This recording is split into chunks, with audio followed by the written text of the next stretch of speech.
DSP Devendra पर आरोप लगा पुलवामा में जवानों की हत्या करवाने का, इसकी कोई जांच नहीं हुई। जनवरी 2020 में वो हिजबुल मुजाहिदीन के खतरनाक आतंकवादियों के साथ AK-47 हथियारों के दिल्ली आ रहा था, उसके खिलाफ मुकदमा दर्ज होता है, कोई जांच एजेंसी नहीं बैठती है। ये काले कानून लाए क्यों गए, ये बने कैसे हैं, अध्यादेश जारी क्यों किया गया था, और फिर जांच होनी थी कि इन कानूनों को वापस लेने के लिए जो किसान लड़ रहे थे, तुमने सड़कें क्यों खुदवाई? आतंकवादी वारदात है, तुमने सड़कों पर बड़े बड़े गटर क्यों बिछवाए? आतंकी वारदात है, तुमने वहां पर गड्ढे खुदवाए, आतंकी वारदात है, तुमने बड़ी बड़ी दीवारें चिनवा दी, आतंकी वारदात है राष्ट्रीय राजमार्गों को, और आपने कीलें गड़वा दी, और आपने तार बाड़ करवा दिया, और आपने किसानों पर, मासूम बच्चे से लेकर, दूध मुहैया बच्चे से लेकर और 90 साल के वृद्ध तक तुमने आंसू गैस के गोले और पानी की तोप के हमले करवाया, पुलिस से पिटवाया। और यही नहीं, जांच ये भी होनी थी वो लाठी चलवाने वाला, ये आतंकी वारदात कराने वाला कौन देशद्रोही है। ये जांच होनी थी कि 750 किसानों की हत्या का जिम्मेदार कौन है। ये जांच होनी थी कि लखीमपुर खीरी में किसानों का नरसंहार कराने के लिए अजय मिश्रा और टेनी को गृह राज्य मंत्री किसने बनाया।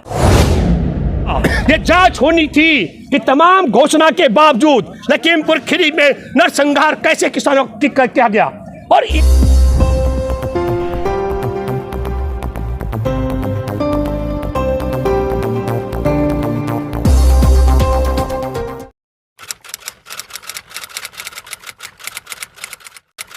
रावत जी, आपको जो कानून वापस हुए उनको लेकर कुछ शंकाएं हैं, क्या शंकाएं हैं आप?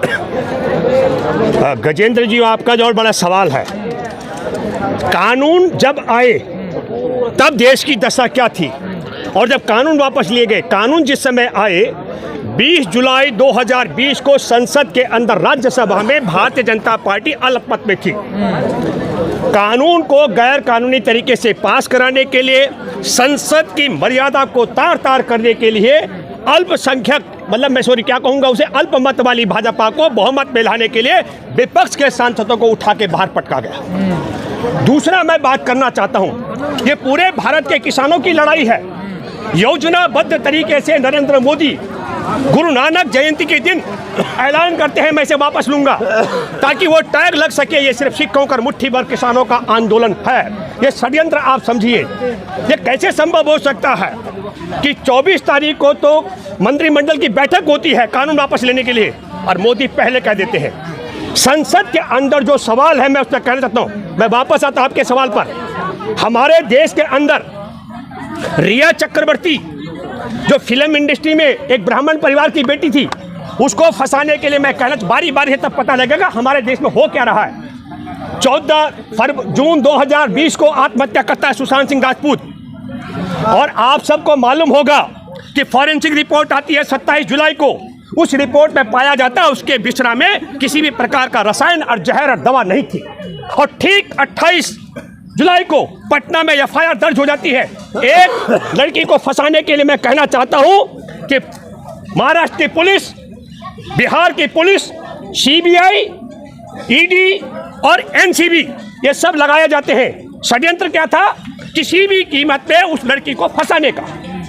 मैं दूसरा जिक्र इसलिए करना चाहता हूं, हमारे सामने संसद पर हमला कराने वाला DSP देवेंद्र सिंह, अफजल गुरु ने कहा था कि मेरे को पीट पीट कर विवश करने वाला ये DSP देवेंद्र सिंह है, और अफजल गुरु की ये बात पब्लिक डोमेन में आई। किसी भी देश की जांच एजेंसी ने DSP देवेंद्र की जांच नहीं की। DSP देवेंद्र पर आरोप लगा पुलवामा में जवानों की हत्या करवाने का, इसकी कोई जांच नहीं हुई। जनवरी 2020 में वो हिजबुल मुजाहिदीन के खतरनाक आतंकवादियों के साथ AK-47 हथियारों के दिल्ली आ रहा था, उसके खिलाफ मुकदमा दर्ज होता है, कोई जांच एजेंसी नहीं बैठती है। हमारे देश में मुद्रा पोर्ट में 3000 किलो हेरोइन पकड़ी जाती है, गौतम अदानी के, उसमें कोई जांच नहीं बैठती है। 2 खरब 10 अरब रुपए की हीरोइन गौतम अदानी के मुद्रा पोर्ट में पकड़ी जाती है।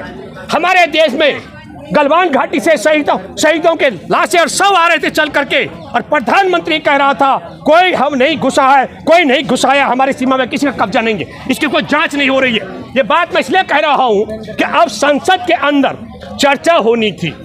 ये काले कानून लाए क्यों गए, ये बने कैसे हैं, अध्यादेश जारी क्यों किया गया था, और फिर जांच होनी थी कि इन कानूनों को वापस लेने के लिए जो किसान लड़ रहे थे, तुमने सड़कें क्यों खुदवाई, आतंकवादी वारदात है, तुमने सड़कों पर बड़े बड़े गटर क्यों बिछवाए, आतंकी वारदात है, तुमने वहां पर गड्ढे खुदवाए, आतंकी वारदात है, तुमने बड़ी बड़ी दीवारें चिनवा दी, आतंकी वारदात है राष्ट्रीय राजमार्गों को, और आपने कीलें गड़वा दी, और आपने तार बाड़ करवा दिया, और आपने किसानों पर, मासूम बच्चे से लेकर, दूध मुहैया बच्चे से लेकर और 90 साल के वृद्ध तक तुमने आंसू गैस के गोले और पानी की तोप के हमले करवाया, पुलिस से पिटवाया।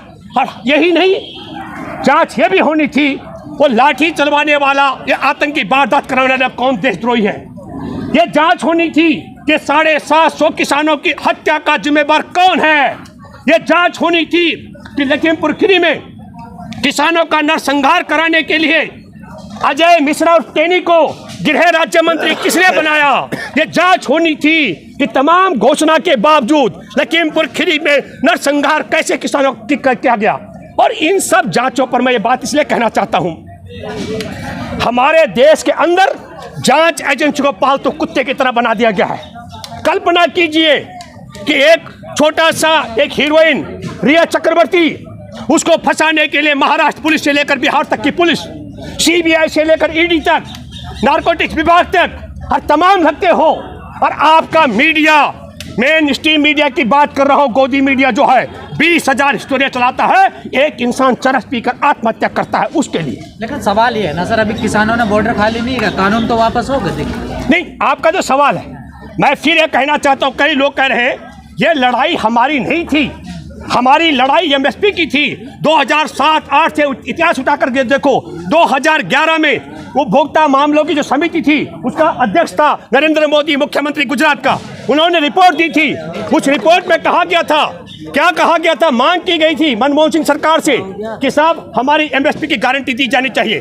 तो न्यूनतम समर्थन मूल्य की गारंटी की मांग को लेकर हमारे देश के प्रधानमंत्री को गुजरात के मुख्यमंत्री की हैसियत से नरेंद्र मोदी मिले थे 2011 में, और 2014 में प्रधानमंत्री बन गए भैया। तो उसको एमएसपी की गारंटी देने की बात थी। इन्होंने हमारे देश में किसानों को लाभकारी मूल्य एमएसपी के अलावा, मैं कहता हूं स्वामीनाथन कमेटी की रिपोर्ट के मुताबिक लाभ देने की बात की थी, और उसकी बजाय ये 3 काले कानून लाए गए। मैं 2-3 बातें कह सकता हूं। इस पर ईमानदारी के साथ में अगर संसद के अंदर चर्चा होती तो तार तार होने वाला था। नरेंद्र मोदी का गिरोह, ये संघी गिरोह जो गुलामी कर रहा है, मैं बात कर रहा हूं। चर्चा विपक्ष ने नहीं होने दी। 18 मार्च 2020 को अदानी की आमदनी मात्र 5 अरब अमेरिकी डॉलर थी, और आज उसकी आमदनी 84 अरब अमेरिकी डॉलर हो गई। हमारे देश की आधी आबादी 5 किलो अनाज के लिए भुखमरी की कतार पे लग रही है। हमारे देश के 75% आबादी जो दूसरे तबके के जिनकी नौकरी छूट गई, वो अपने पैतृक गहने बेच करके पेट पालने के लिए विवश है। वो कौन सा मैकेनिज्म है? 1808% अदानी की आमदनी बढ़ जाती है। हमारे देश के सरकारी संपत्तियां बिकने के बाद, रेल की पटरी, बैंक और हमारे सड़कें बिकने के बाद सरकार के पास पैसा नहीं है। पहले सुनिए, सरकार के पैसा नहीं है। 3 गुना महंगे दाम पर पेट्रोल, गैस और डीजल बिकवा कर देश को लुटवाया जा रहा है। सरकार के पास पैसा नहीं है सर, जनता और साथ जनता के पास पैसा नहीं है सर, उद्योगपतियों के पास पैसा नहीं है, व्यापारी के पास पैसा नहीं है। तो पैसा कहाँ गया? मैं इसलिए कह रहा हूँ, एसएससी देखो, अभी टीईटी के 20 लाख छात्रों का आपने देखा भविष्य क्या है। जानबूझकर पेपर लीक का खेल इसलिए किया जा रहा है, वेतन देने के लिए पैसा नहीं है। 2018 में एसएससी पास किए हुए लड़के, उन्होंने रिटर्न भी किया, फिजिकल टेस्ट भी किया और उन्होंने मेडिकल टेस्ट भी क्लियर किया, और वो लड़के ओवर एज हो रहे हैं, उनको वेतन देने के लिए पैसा नहीं है, इसलिए उनको नियुक्ति नहीं दी जा रही। मैं दावे से कह सकता हूँ 1,10,000 वैकेंसियाँ सीआरपी से लेकर सीआईएसएफ तक, एसएसबी से लेकर आईटीबीपी तक और असम राइफल में है, और 55,000 छात्र ओवर एज हो रहे हैं। ये टीईटी के पेपर भी लीक कराने का षड्यंत्र है। इसलिए तो हो गई, गिरफ्तारी हो गई। आपने कहा, अच्छा सुनिए, गिरफ्तारी हो गई। हमारे यहाँ 100 चल के आते जवानों के, जो बेनिहत्ते जवान चीने पीटे थे, हमने उनका सम्मान जनक तरीके से दाह संस्कार तो किया। पर प्रधानमंत्री ने कहा किसी का कब्जा नहीं है, इसकी जांच नहीं होनी चाहिए क्या? मैं आपके माध्यम से कहना चाहता हूं, सुप्रीम कोर्ट में कुछ जज बहुत उछल कूद कर रहे हैं, मैं उनसे अपील करता हूं स्वतः संज्ञान लेना चाहिए। अगर संसद में बहस नहीं हो सकती है तो सुप्रीम कोर्ट का संज्ञान लेना चाहिए कई बातों का। एक, ये काले कानून लाए क्यों गए थे, और इन काले कानून को लाने और वापस लेने के बीच में पूरा देश और मीडिया किसान आंदोलन पर लगा हुआ था। उस दौरान हमारे देश की कौन कौन सी संपत्तियां नीलाम की गई हैं। एक दूसरी बात होनी चाहिए, जब हमारे देश का रक्षा मंत्री भी कहता है कि चीन का कब्जा है 40,000 वर्ग किलोमीटर पर, पेंटागन की रिपोर्ट भी कहती है, हमारे देश में पूर्वांचल का सांसद भी कहता है, अरुणाचल का सांसद भी कहता है, और हम भी कहते हैं, और तमाम देश के ईमानदार पत्रकार भी कहते हैं, और हमारे देश के सैनिक और भूतपूर्व सैनिक कहते हैं चीन ने कब्जा कर रखा है। एकमात्र देश का गद्दार है जो बोलता है चीन ने कब्जा नहीं कर रखा है, और वो कौन है? वन मैन आर्मी है। इस काले कानून को वापस लेने की बात से पहले संसद के बाहर कह दिया, सारे सवालों का जवाब होगा। तो विपक्ष ने कहा कि सभी कानून जो आज तक रिफिल हुए हैं उन पर चर्चा और संवाद भी लोकतंत्री। लेकिन क्या होता अगर चर्चा होती तो पकड़ा जाता अदानी अंबानी का दलाल एजेंट, इसने जानबूझकर 3 काले कानून बनवाए।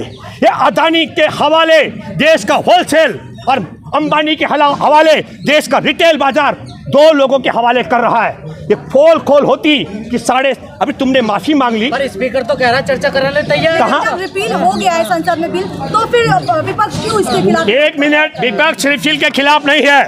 विपक्ष इस बात को लेकर है ये काले कानून लाए क्यों गए थे। ये काले कानून वापस लेने के बीच में और लाने के बीच में हमारे देश, एक मिनट सुनो, हमारे देश में इन काले कानूनों को लाने और इन काले कानून को हटाने के बीच में जो 750 किसानों का नरसंहार हुआ, उनका अपराधी कौन है?